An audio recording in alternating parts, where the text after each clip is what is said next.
evening, everybody, and welcome. As you know, we're in the book of Genesis, and we're going to be in chapters 31 and 32 tonight. So we're kind of trucking through. I was thinking a couple weeks ago about how we started, and that first week we got through one verse of Genesis chapter 1. But we're moving now, 2 chapters a week pretty much, I think, and possibly 3 sometimes, I guess. You never know. But it's really been fascinating to go through the book of Genesis and the patriarchs and see their trials and tribulations and all that they went through. But before we start, let's pray.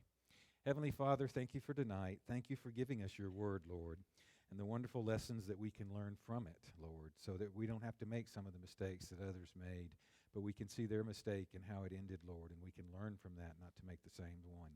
I pray you'll open everyone's hearts and minds here tonight, Lord, to receive your knowledge and about your word, Lord, and about the love and care that you have for us. In Jesus' name we pray. Amen. So, as we've said several times, Genesis can be divided into 2 parts. Chapter 1 is the creation, and you go through Noah and the post-flood world and the Tower of Babel. And then it gets to the patriarchs, Abraham, Isaac, Jacob, and the 12 tribes of Israel, which come from Jacob. So it's a pretty interesting book when you think about it, going back to the very beginning of time. And then we see God's plan through the patriarchs to bring someone to bring salvation to the world. It's kind of interesting. You've heard me talk about the falls of mankind. The first fall being in the garden when Adam and Eve ate the apple. The second fall in the days of Noah when man was so corrupt and the Nephilim were here and everything that he basically destroyed the whole world except for 8 people, Noah and his family. And then the Tower of Babel was another fall where they were going to basically kind of do the same thing and rule themselves. And it's as if God said, okay, you don't want me as God, then I'm going to bring somebody special. I'll bring a special line in, and I'll send someone who will become a human. And maybe you'll listen to me and listen to him, because only he's going to be able to save you out of your sin. So it's kind of interesting when you get that sort of panorama of history like that. But we're in chapter 31. We're going to see Jacob flees from Laban. Laban pursues Jacob, no big surprise there. And we'll finally see a covenant between Jacob and Laban. So I thought we'd better back up to chapter 30 first and catch that last verse, because I think it really sets the stage for chapter 31. So thus the man being Jacob, of course, became exceedingly prosperous and had large flocks, female and male servants, camels and donkeys. So camels were they were a luxury item, so to speak. So that's one indication. Not only does it say he was exceedingly prosperous, but for him to have camels and donkeys and all this stuff, he'd really been flourishing. And you remember how he had peeled those rods and the animals were jumping over them, and he was getting the speckled and the streaked and all that, and Laban was getting the other. So no matter what happened, as we're going to see tonight, what Laban did, Jacob kept multiplying.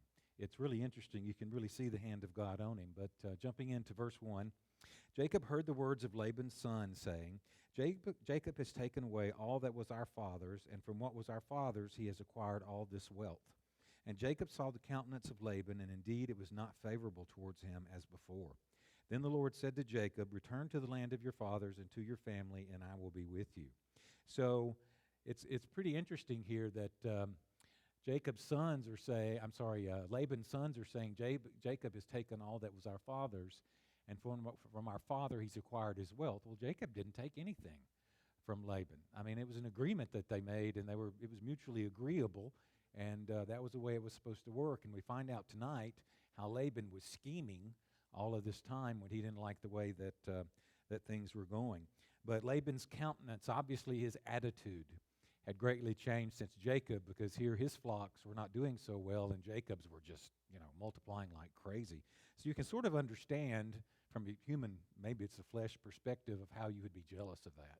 To see this kid come in, you make an agreement and with the flocks, and then his are just growing like mad and yours are, I don't think they were dwindling, but probably not very prosperous. But notice that God now speaks to Jacob. It's time to go home, in other words. And I found it really, really interesting. He said, return to the land of your fathers and to your family, and I will be with you. And it reminded me again, we saw this earlier with Jacob and Isaac and them, where God promises to be with them. And in the New Testament, we have the same thing, where Jesus says, I will always be with you even till the end of time.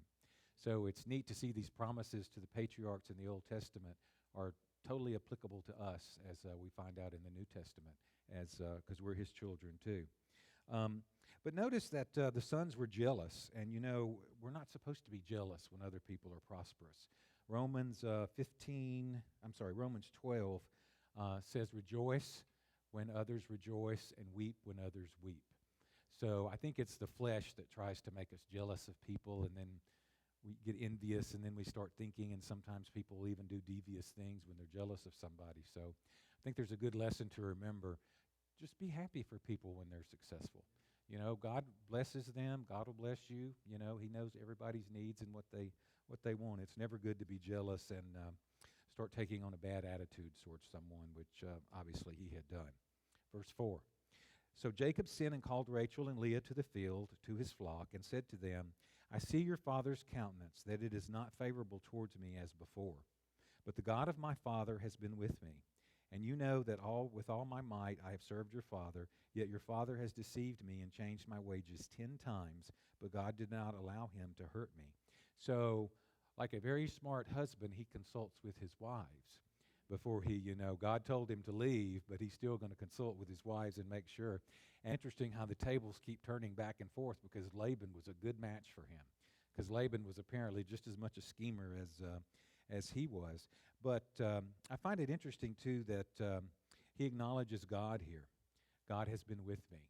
So if you notice and you follow Jacob since the time that he left to go to his family, Laban and them, this has happened several times where he begins to acknowledge God. And as you read through his story, you can see him growing in faith and dependence on God. It's really cool to watch. But, we heard last week how he struck a deal with Laban, and now we find out Laban changed his wages 10 times. And I can assure you that was never in Jacob's favor. Laban saw what was happening, and all of a sudden he would want to change the deal. And apparently Jacob was willing, and he did. So he changed them 10 times. But we do hear Jacob vent, I think, a little bit later, if I can put it that way. But so they've had this agreement, which Laban kept changing. And now Laban and his sons are so jealous that they're actually apparently pretty angry at Jacob. Verse 8, if he said thus, the speckle shall be your wages, then all the flocks bore speckled. And if he said thus, the streaked shall be your wages, then all the flocks bore streaked. So God has taken away the livestock of your father and given them to me. And it happened at the time when the flocks conceived that I lifted up my eyes and saw in a dream, and behold, the rams which leaped upon the flocks were streaked, speckled, and gray-spotted. So who gave the livestock to Jacob? I love it here. He acknowledges, so God has taken away the livestock of your father. This is him talking to his two wives. And he's not saying, I did this with my trickery, he peeled those strips of bark off and went through this elaborate process, but he's acknowledging that it was really God that did this, that caused his sheep to flourish. So I'm pretty impressed with that. And it's like even no matter what happened, whatever Jacob's portion was kept multiplying greatly, and Laban's didn't multiply at the same rate. And it's also this we find out here that God gave him a dream. And some of the Bible commentators, I guess I should say, speculated that it might have been in that dream that God told him to peel the bark and do that crazy stuff. Not so much that that's the reason, but just to sort of acknowledge that God in a dream had told him to do this. Therefore, everything is by God, them multiplying the way that they did. So I thought that was kind of cool too. Verse 11, then the angel of God spoke to me in a dream, saying, Jacob. And I said, here I am. And he said, lift your eyes now and see. All the rams which leap on the flocks are streaked, speckled, and gray-spotted, for I've seen all that Laban is doing to you. A good reminder there, God's always watching. He's always watching. I am the God of Bethel, where you anointed the pillar and where you made a vow to me. Now arise, get out of this land, and return to the land of your family. So now for the second time, he's telling him to get out from here, So God is now speaking. And God's referring to the vow that Jacob made back in chapter 28. And what Jacob said was, Jacob made a vow, saying, if God will be with me and keep me in the way I'm going and give me bread to eat and clothing to put on, so that I shall come back to my father's house in peace, then the Lord shall be my God. And this stone which I have set as a pillar shall be God's house, and of all that you have given me, I will surely give you a tenth. So Jacob committed to the tithe there. He admitted that, okay, God, you're going to take care of me, so I'm going to depend on you. And it's quite interesting. Then he set up that pillar, and I think he anointed it with oil. So that pillar would still be there, and he called that place Bethel, remember? The house of God, because he said, surely God is in this place, and I did not know it. Remember that? So it's kind of interesting here that God comes in and says, I am the God of Bethel. In other words, remember back then. But now God is coming to him again after all these years. It's been 20 years. Remember, he worked 7 years for what turned out to be Leah. He worked another 7 years for Rachel, and now he agreed to stay, and he's been there 6 more years. So it's been 20 years. And remember that Rachel thought she was going to send him away for a few days. So it's been quite a while, and in the interim, of course, she's actually died, which is very sad. But it's interesting how things turned up. But God reminds him of his of his vow he made to him, and again tells him it's time to head home. Verse 14, then Rachel and Leah answered and said to him, is there still any portion or inheritance for us in our father's house?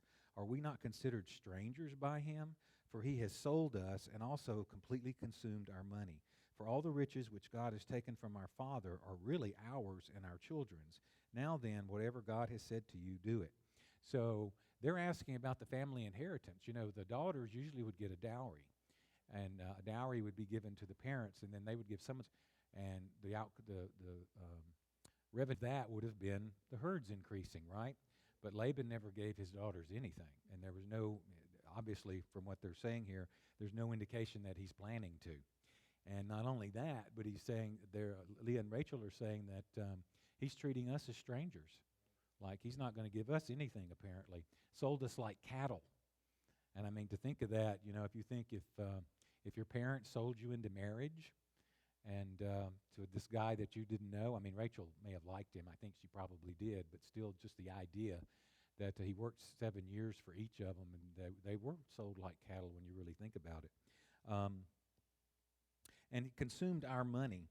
You know, that's kind of interesting because they knew the customs and that there was supposed to be this dowry of which they would get a part to help them jump off. It's like a newlywed, you know, getting gifts and stuff to help them, you know, jumpstart their new life. And they realized that Laban, their father, was not going to give them anything. And it's really interesting because when God said, do it, what God said, do it, was their answer to him. And I thought, now there's the best piece of advice you could ever give anybody, is to obey God and do what he said to do. So they're with Jacob in this completely. I mean, they agree with him completely, which is going to be kind of important later because Jacob's accused of doing something he didn't do. So his 2 daughters were more than happy to leave and take some of the stuff, because they also pointed out here, for all the riches he has taken from our father are really ours and our children's. In other words, he kept changing your wages, trying to gain the advantage, but Jacob is the one who was, you know, the flocks were increasing and all this, and yet Laban keeps trying to take things away from us that are rightly ours. So they had reason to be upset. Then Jacob rose and set his sons and his wives on camels, and he carried away all his livestock and all his possessions which he had gained, his acquired livestock which he had gained in Paddan Aram, to go to his father Isaac in the land of Canaan. Now Laban had gone to shear his sheep, and Rachel had stolen the household idols that were her father's. So Rachel's kind of seeming to be a little bit of a chip off the old block, isn't she? Taking something that she shouldn't be taking. Sounds a lot like Laban, doesn't it, her father? And Jacob stole away, unknown to Laban the Syrian, in that he did not tell him that he intended to flee. So he fled with all that he had. He arose and crossed the river and headed towards the mountains of Gilead. So basically he packed up and left in secret without telling Laban that he was going to be leaving or any of this kind of stuff, which upsets Laban greatly. But this idea of these household items, the word is teraphim in the Hebrew, and they're little small carved images. And they wouldn't be very big. They would be carved in symbols of fertility, wheat, oil, vineyards, weather. I mean, you know how many gods they had. They had a god for pretty much everything. So here they had all these gods. And, you know, historically we've all thought that they were just these little idols. But it turns out that we now know that there was a lot more to it than that. The tablets at Nuzi were very instructive as to the customs and what importance idols had. And I'll show you a picture of those here in a little bit. But so these idols not only were false idols, but they also showed property ownership, family inheritance, who was the leader of the family. And the Code of Hammurabi said if someone stole your idols, that was a capital punishment. That was worthy of death if someone stole your idols. So what Rachel did should not be taken lightly. For some reason, she took them, and I can't help but wonder if it's because, her and Leah were saying, our father's taken everything. He's not willing to give us anything. So she did it perhaps in spite. I don't really know the reason. Was she thinking, well, we're going to come back and claim the family inheritance because we have all these idols? Because she could have legally, I guess, done that too if she had them. So it's kind of interesting. These idols are more than we think of. They were a big deal as far as your property, your ownership, being leader of the family, and all that kind of stuff. So what she did was a very important issue, and we'll see that it's very important with Laban as we move on. And Laban was told on the third day that Jacob had fled. Then he took his brethren with him and pursued him for 7 days' journey, and he overtook him in the mountains of Gilead. But God had come to Laban the Syrian in a dream by night and said to him, "Be careful that you speak to Jacob neither good nor bad." So I found it interesting here that it was on the third day. So he's been gone for 3 days. You catch my drift? I just thought that was kind of interesting. Jesus was in the grave for 3 days, and it's 3 days before Laban actually misses Jacob. I love what I call echoes in the Old and New Testament, things like that. So Laban's pursuing Jacob, so Laban is hot under the collar, as they say. He's pretty upset. But God speaks to Laban and says, "You better be careful. Don't you speak good or bad to him." And another interesting thing is, and I didn't know this until I was studying for tonight, Balaam is actually a descendant of Laban. And remember when Balaam was going to curse Israel, and God said, "Don't you curse them." And he wanted to because he wanted all this money, but he couldn't do it. Remember? So it's like father, like ancestor, you know what I mean, with Laban and Balaam. I found that really fascinating that they both kind of do the same thing. Speak neither good nor bad. In other words, you had better be careful. So Laban was obviously upset, and we'll see when he gets there, he says, "All this is mine." So Laban apparently was planning to take the livestock and take the stuff that Jacob had, saying, "This is mine." So he's pretty upset, and at least one commentator said probably killing Jacob would have been part of that deal, where he was taking all the livestock and stuff. Jacob would have probably somehow been killed in that process. We don't know that for sure, but we don't know Laban's intentions, but we know they weren't good, or God wouldn't have had to tell him, "You be careful." Verse 25, so Laban overtook Jacob. Now Jacob had pitched his tent in the mountains, and Laban with his brethren pitched in the mountains of Gilead. And Laban spoke to Jacob, "What have you done, that you have stolen away unknown to me, and carried away my daughters like captives taken with the... Why did you foolishly in so doing?" So Jacob's coming in saying, "Well, why did you do all this?" So he's being careful I would assume he's being very careful how he words all this, saying, "I might have sent you away, with this big celebration and all," which there's no indication that that's actually what he would have done, but he's saying that up. And he says, "You took my daughters with the sword." He didn't take his daughters with the sword. They were more than willing. They wanted to go because they realized what their father was doing, So he's already lying, and which is never good. So no going away party, no goodbye. So Laban says that's why he's so upset. We know he's really upset out of his greed, though. Verse 29, "It is in my power to do you harm." Now that's interesting. So Laban's saying it's in my power to do you harm. But the God of your father spoke to me last night, saying, "Be careful that you speak to Jacob neither good nor bad." At least he's acknowledging that God spoke to him and told him. "And now you have surely gone because you greatly long for your father's house. But why did you steal my gods?" In other words, he knew those were not Jacob's gods. "Why did you steal my gods? I kind of understand why you took the flocks and, the male and female servants and goats and camels, but why did you steal my gods?" Then Jacob answered and said to Laban, "Because I was afraid, for I said, perhaps you would take your daughters from me by force. With whomever you find your gods, do not let him live. In the presence of our brethren, identify what I have of yours and take it with you." For Jacob did not know that Rachel had stolen them. So Laban acknowledges God, and now the God of Isaac and Jacob, and he's worried about his little gods. In other words, this God spoke to me and told me this, and yet he's still worried about these little idols. So again, that just reminded me there's more to this than them being idols. That showed his ownership of the property. He was leader of the family and all this kind of stuff. So I think it really enlightens. We can kind of understand why he would be so upset about this, because you would think, well, what? Go carve some new ones. But they were very important because they were basically, you might call them a status symbol. They represented a lot, more than just little carved images and all. And I think one of the good lessons is, if someone can steal your gods, you're in trouble.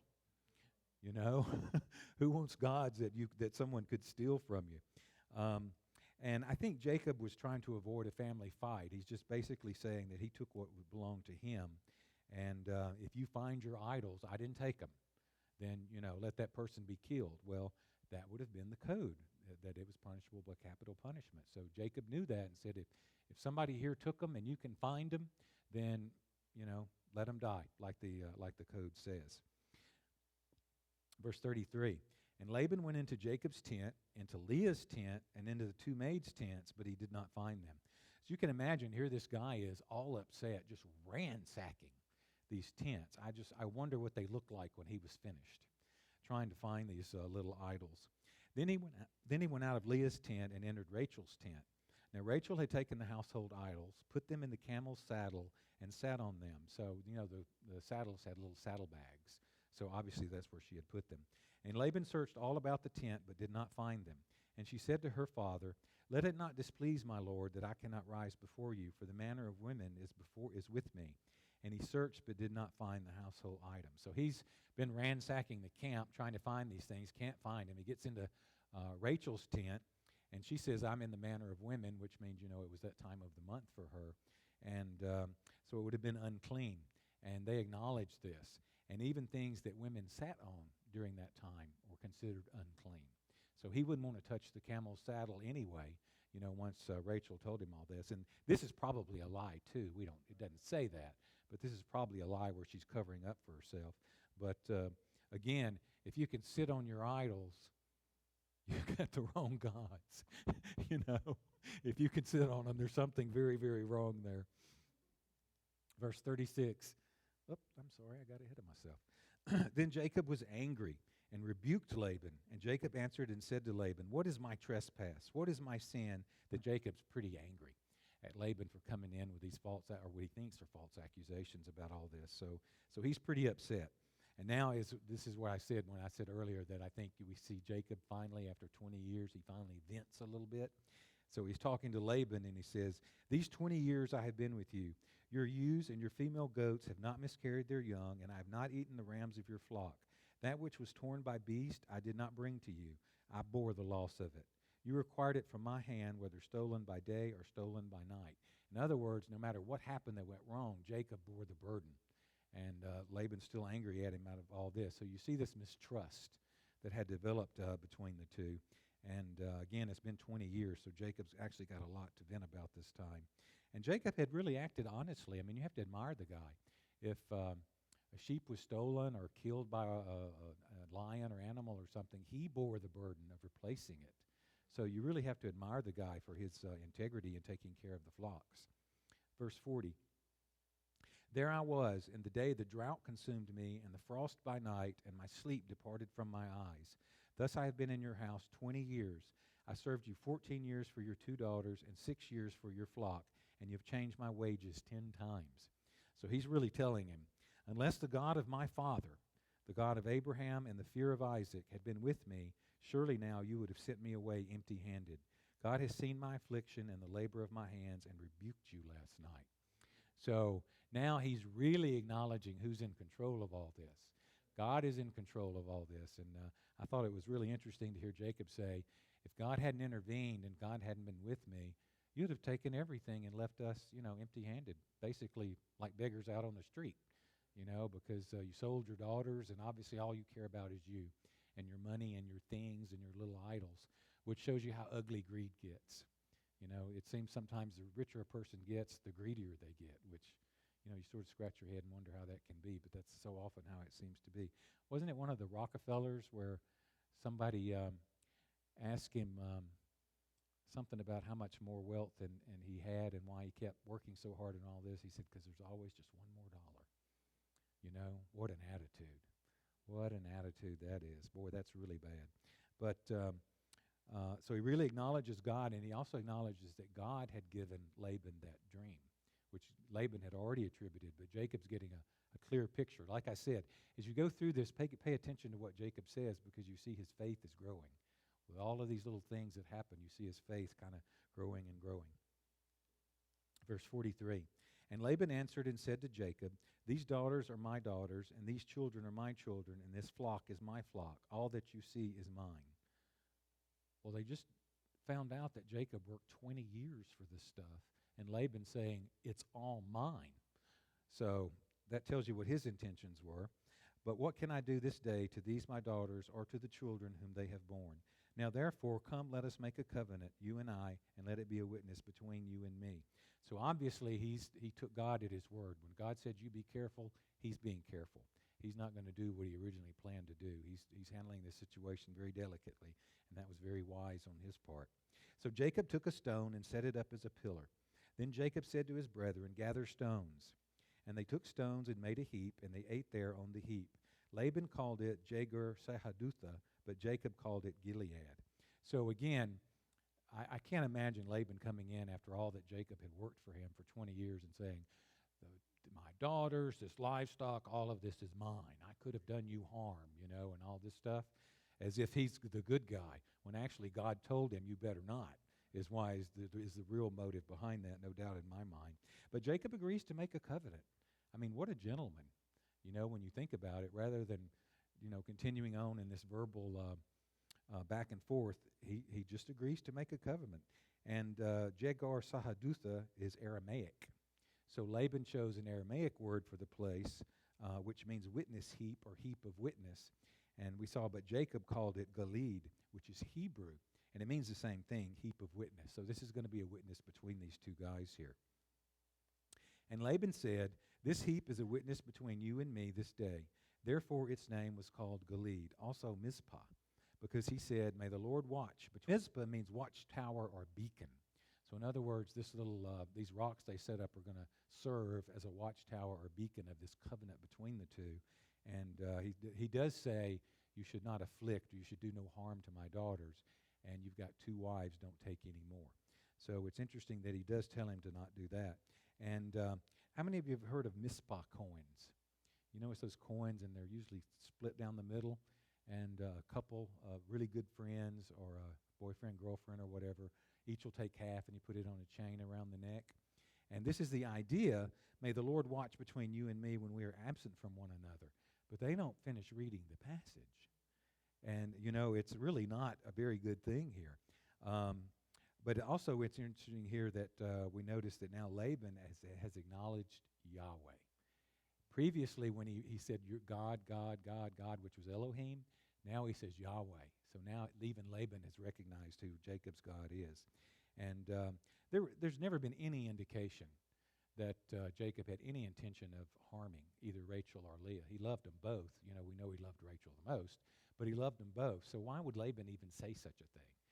It's like he's just trying to get in some kind of a little jab without getting into too much trouble. But thinking of the Mizpah coin, keep reading. Then Laban said to Jacob, here's this heap, and here's this pillar which I place between you and me. This heap is a witness, and this pillar is a witness, that I will not pass beyond this heap to you, and you will not pass beyond this heap and this pillar to me for harm. So if somebody's got Mizpah coins, they're saying, you've agreed you won't cross any the border and hurt me. So the Mizpah coin is a little bit off kilter of what most people actually think it means when you read the passage in its entirety. I'm not knocking them. I mean, it's a nice idea to say, what they say, but you should always take things in context, Basically, they're saying no vengeance from either one towards the other, and they agree that where they set up that pillar, they're not going to cross that line to do any harm to one another. Verse 53. Chapter 31 is a long chapter. Verse 53, the God of Abraham, the God of Nahor, and the God of our father judge between us. And Jacob swore by the fear of his father Isaac. Then Jacob offered a sacrifice on the mountain and called his brethren to eat bread. And they ate bread and stayed all night on the mountain. And early in the morning Laban arose, kissed his sons and daughters, and blessed them. Then Laban departed and returned to his place. So it's interesting. Notice who Laban swears by. He swears by the God of Abraham, Nahor, and the God of our father. Well, who was Abraham's original God, and who was Nahor's God, and who was his father's God?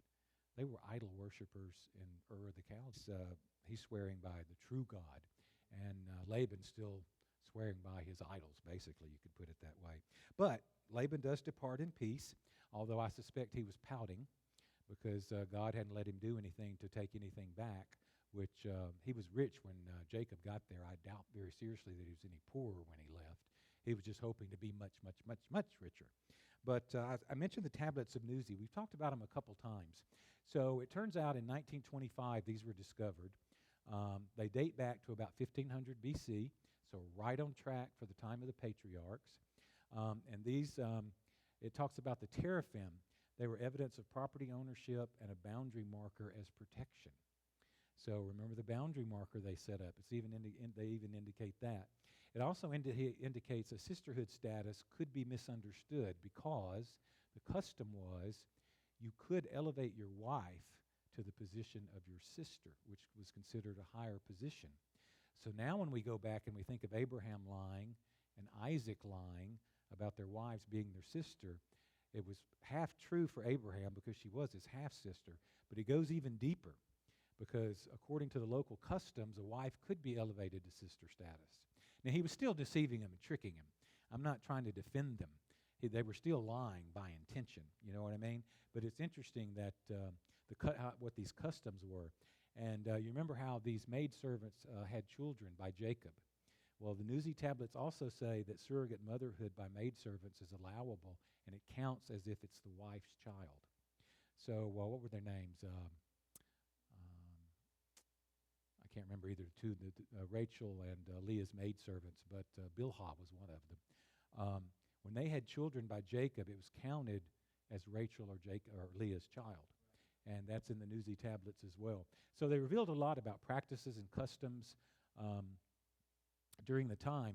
And it's another one of those things remarkably congruent to those found in Genesis.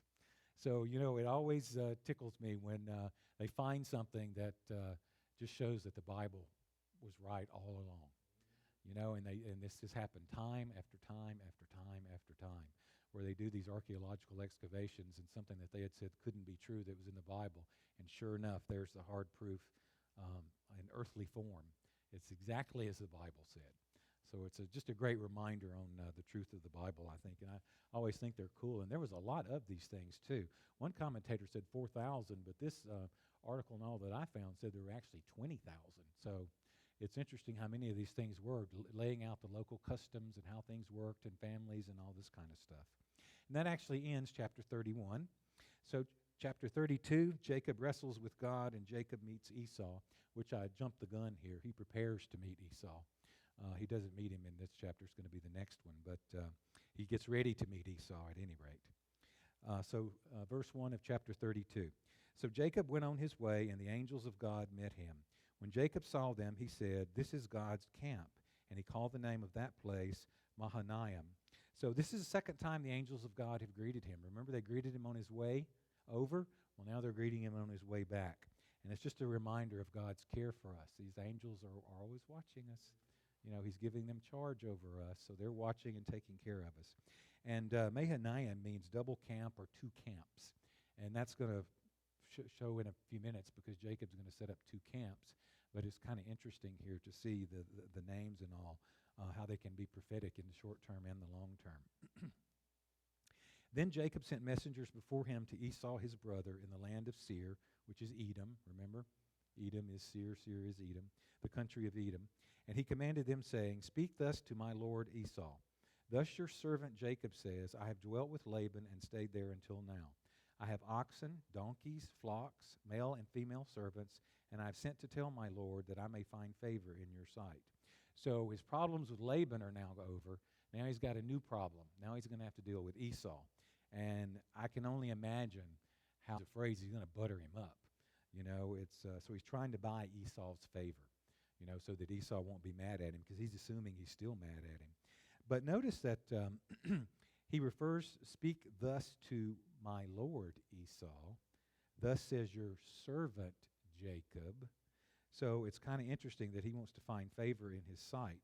So basically we see here that this is a way of telling Esau, I'm not coming back to try and, take the rights of the firstborn and all, by calling him servant and Lord like that. So that's number one. Number two, we're going to see all these gifts he gives him. So that's telling Esau, I'm not here to try and take that, and I'm not here and try to take your stuff, the rights of the firstborn. So where he gets 2/3 of all the father's property. So he's basically now, he's sort of thrown water on the fire of both reasons for Esau to be upset with him, saying, I'm not after that stuff anymore. I've already got plenty, as God had given him. So I thought that was really, really interesting, and you have to wonder how we would feel if we were in his shoes, being scared and apprehensive about somebody who had threatened your life, and now you're trying to come back, and they're, of course, wondering what your motives are and if you're planning to take the stuff from them because of what happened earlier and all that kind of stuff. Then the messengers returned to Jacob, saying, We came to your brother Esau, and he is also coming to meet you, and 400 men are with him. So can you imagine? Oh, Esau's coming to meet you. Not only are you going to meet him, and he's got 400 men with him. So I'm sure Jacob was, as it says here, so Jacob was greatly afraid and distressed. And he divided the people that were with him and the flocks and the herds and camels into 2 companies. And he said, if Esau comes to one company and attacks it, then the other company, which is left, will escape. So it's kind of interesting. Remember that, what he named that place? 2 camps. So he splits his stuff into 2 camps. So you see a real short-term fulfillment of that, which I thought.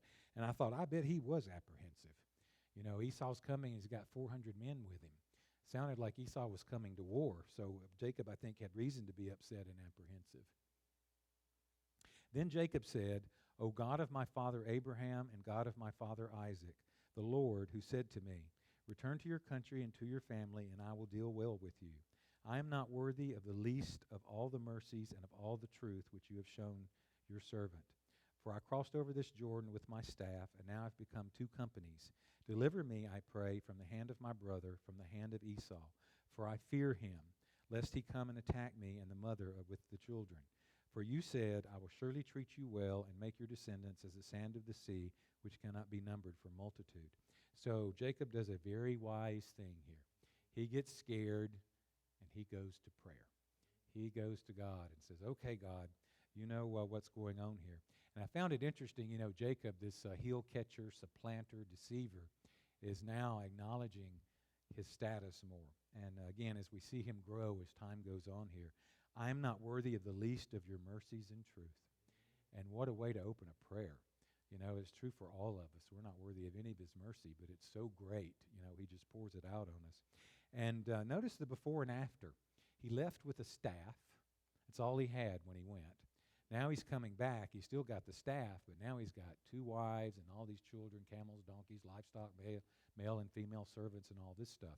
So he left with nothing but a staff, and now he comes back with this huge family and all of this wealth and prosperity. Pretty interesting contrast there. And notice he's calling on the Lord, and I think I just love this prayer. I think it's a great little prayer to sort of think about some of our prayers, modeling them after it.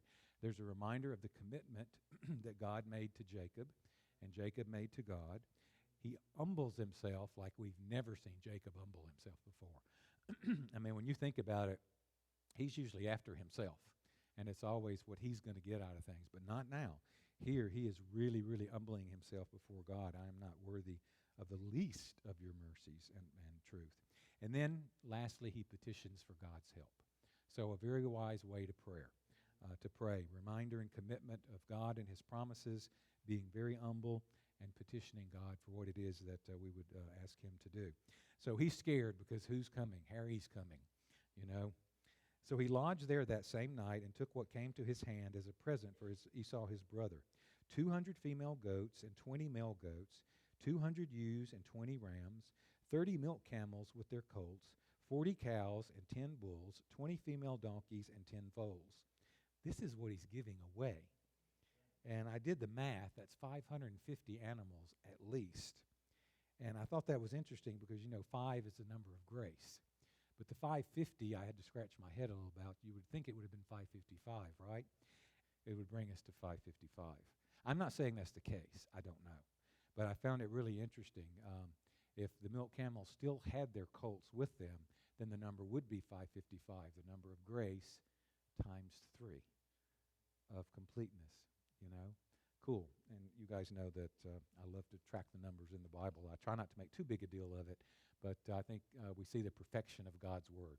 And it's just another way we see that, and it's really cool. Verse 16. Then he delivered them to the hands of his servants, and every drove by itself, and said to his servants, Pass over before me, and put some distance between successive droves. And as he commanded the first one, saying, When Esau my brother meets you, and asks you, saying, To whom do you belong, and where are you going? Whose are these in front of you? Then you shall say, They are your servant Jacob's. It is a present sent to my lord Esau, and behold, he is also behind us. So here's the plan. He's going to do this in waves, which is kind of interesting. So he's going to take some of his servants and some of the animals as wave 1, other servants and animals as wave 2. They're calling them droves here. And so just imagine Esau and 400 men are coming towards Jacob for reasons Jacob doesn't know what his attitude is going to be towards him. And he comes up on these servants, and when he asks, what is this? You know, who are you, and what is this? They're going to say, these are your servant Jacob's, and these are a gift for you. And he travels a little further, and he comes across another company of men with other animals, and they tell him the same thing. So he keeps running into these droves of these guys with these presents from Jacob. A pretty neat plan when you think about it, because by the time he would get to Jacob, you would think that he would be quite calm as to all the gifts that he's already received from his brother, thinking that his brother may be coming to take the inheritance from him, when actually Jacob's coming giving him all these gifts. I mean, 500 animals, 550 animals, that's a lot of animals, you know, for anybody, I would think. Verse 19. So he commanded the second, the third, and all who followed the drove, saying, In this manner you shall speak to Esau when you find him. And also say, Behold, your servant Jacob is behind us. For he said, I will appease him with the present that goes before me, and afterwards I will see his face. Perhaps he will accept me. So the presents went on over before him, but he himself lodged that night in the camp. So Jacob knows what he's doing. He's trying to appease his brother and calm down his anger and all this kind of stuff and those bad memories. And seems like a pretty good plan to me. Most people would be appeased once they realized that Jacob had sort of surrendered, so to speak, that calling him servant and Jacob calling himself servant to Esau and giving all these gifts rather than coming back saying, I have the rights of the firstborn and I have a right to 2/3 of all of our father's belonging. Jacob doesn't do that at all. What a gentleman. God's blessed him so richly. He doesn't need to, which I think is really interesting. But one thing I noticed, Jacob says, perhaps he will accept me. After all that God has done, you have to wonder, where did the perhaps come from? God's already told him he's going to multiply him greatly and bless him greatly. So there's no perhaps to it. So we see he's not perfect in faith, and that always encourages me because I'm not perfect either. So we see these great patriarchs, and they made mistakes too, and they weren't always perfect in their faith either. So I think there's a little bit of comfort there. And he arose that night and took his 2 wives, his 2 female servants, and his 11 sons, and crossed over the ford of Jabbok. He took them, sent them over the brook, and sent over what he had. So he's now separated his wives and all of the animals, the droves or waves of these gifts. It's all set into place. Jabbok means emptying. And isn't that interesting? What a name for the place, because what has Jacob just done? He's completely emptied himself of everything that he has. And as we're going to see that he in the next verse, he was left alone. So Jacob is now alone basically with God again, and Jabbok means emptying. So there's a further separation here. So is he trusting God? Is he not trusting God? I think he is, but he's always a little bit apprehensive, which I think speaks to human nature. It's interesting to contrast Bethel. Remember, Bethel means the house of God. Now he's at Jabbok, which means emptying. And when we think about the compare and contrast, so Jacob leaves his family, goes to Paddan Aram, and he has nothing but his staff. He comes back with wives, children, all these animals, female and male servants, right?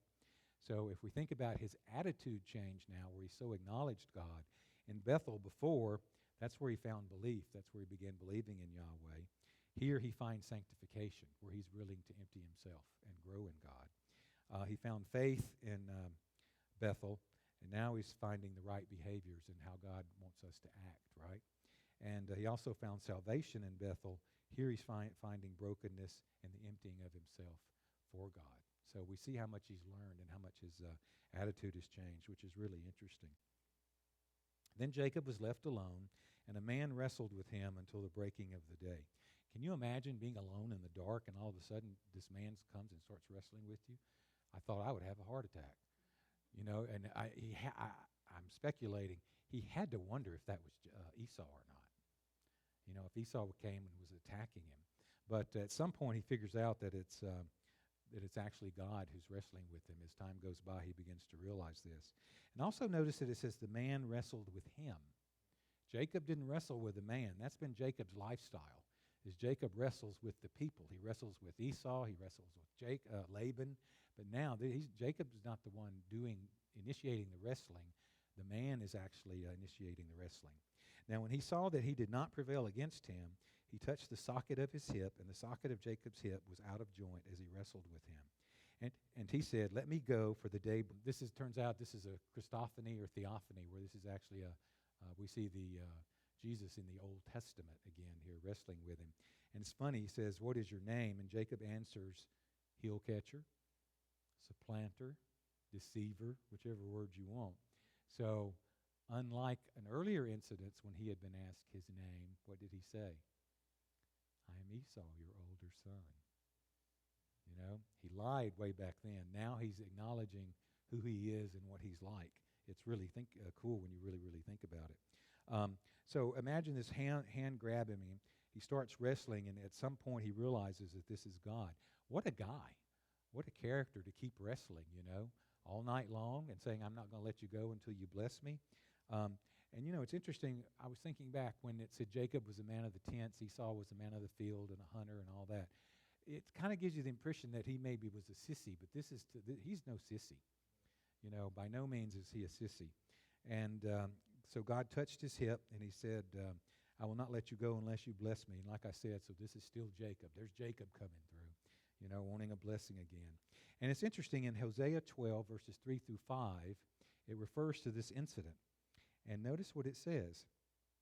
"He took his brother by the heel in the womb, and in his strength he struggled with God." So now we know for sure that he was struggling with God. This wasn't a man. "Yes, he struggled with the angel and prevailed. He wept and sought favor from him. He found him in Bethel, and there he spoke to us. That is the Lord God of hosts, the Lord in his memorable name." So he found God in Bethel, like we talked about.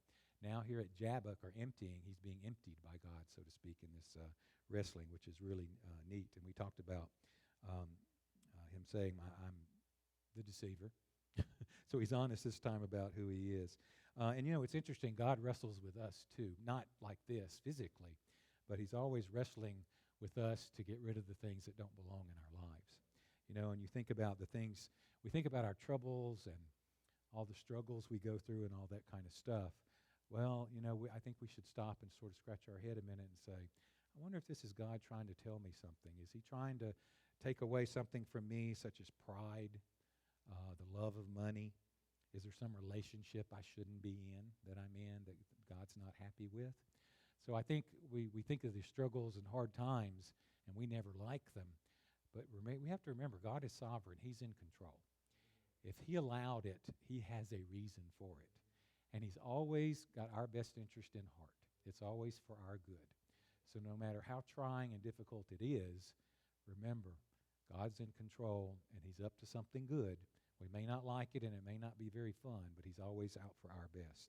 So it's been 20 years God waited for him to give up, and he finally has.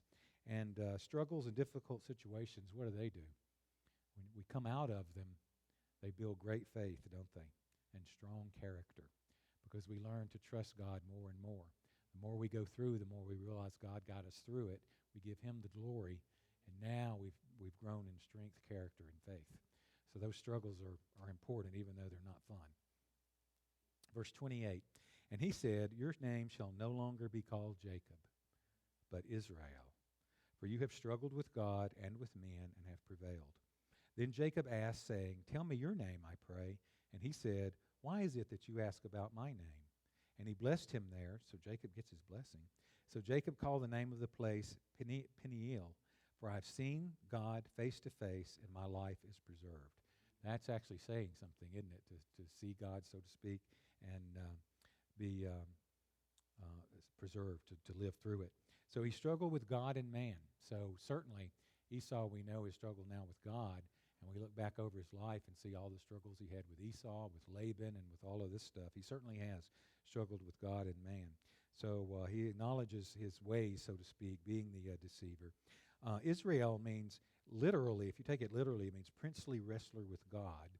But another Hebrew meaning is God prevails, which God obviously did in this case. And another meaning is governed by God.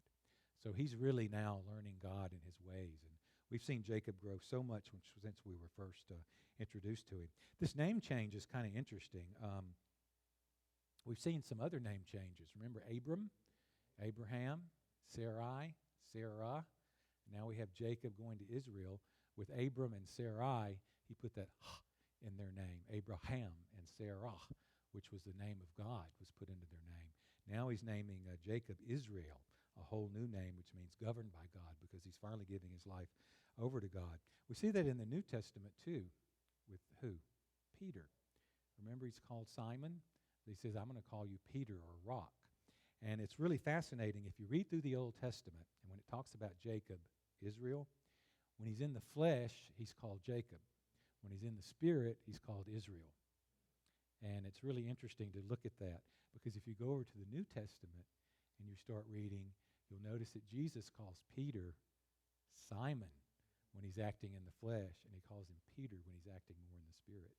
So it's kind of interesting to see these themes like that, and how what you're doing actually influences things. The name Peniel means facing God, by the way. Very appropriate name, I thought. So he gets his blessing this time, but this time it's legitimate. There's no trickery. There's no deceit. He actually gets a blessing legitimately this time. And like we said, he realizes that this is God. And if you think about it, this is still true today. Israel should probably be called Jacob today, because they've not acknowledged God, right? So it's kind of interesting. There's two requirements for Israel, and when I say Israel, I mean the nation as a whole, so to speak. Of course, there's a lot of Jews who are saved, Messianic Jews. But if we look at Hosea again, 5:15, it says, I will return to my place till they acknowledge their offense. Then they will seek my face. In their affliction they will earnestly seek me. So there's two things that Israel has to do for Jesus to come back, the second coming. Israel has to acknowledge Jacob has to acknowledge his offense, and they have to ask me to come back. Then they'll be Israel, and he can refer to them spiritually instead of the name Jacob. So when you think about it, they're still Jacob today, right? Out of faith in their Messiah, which they missed. And two criteria have to be met before he comes back. And as we know in Revelation, they do meet those criteria, and he does come back that second time.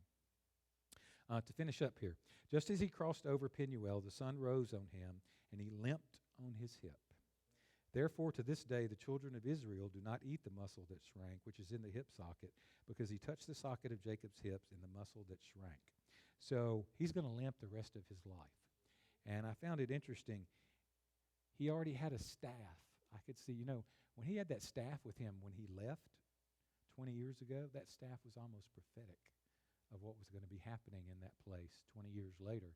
He was actually going to need that staff for another reason, because of his limp, So the old nature shrank. Notice God did not remove this. You would think when God touched his hip and got it out of joint and the muscle shrank that he would heal him, but he didn't. He left him like that. And what does that remind you of? Paul's thorn in the flesh. Sometimes these afflictions have a deeper purpose, and God knows what they are. Again, it may be uncomfortable and not very fun, but God always has his reasons. And even today, strictly Orthodox Jews still observe this, where they don't eat that part of the animal. And notice he tells his new name, Israel, again here, the children of Israel, which I thought was pretty interesting. So now he's sort of had his encounter with God. He's got his plan for how he's going to greet Esau. And next week, Lord willing, we'll see him meet Esau and see how things go when he's reunited with his brother. But before we go, let's pray. Heavenly Father, thank you for your word. I pray that you've enlightened each heart and mind here, Lord, with your glorious truths. Help us to live as you would help us to live. Help us to learn the lessons here, Lord, so that we don't have to see them through ourselves, but we can actually learn from the mistakes of others, Lord. May all the glory be yours. Give each person here safe passage home. May all the glory, the honor, and the praise and the thanks go to you. And in your Son's name, Jesus, we pray. Amen.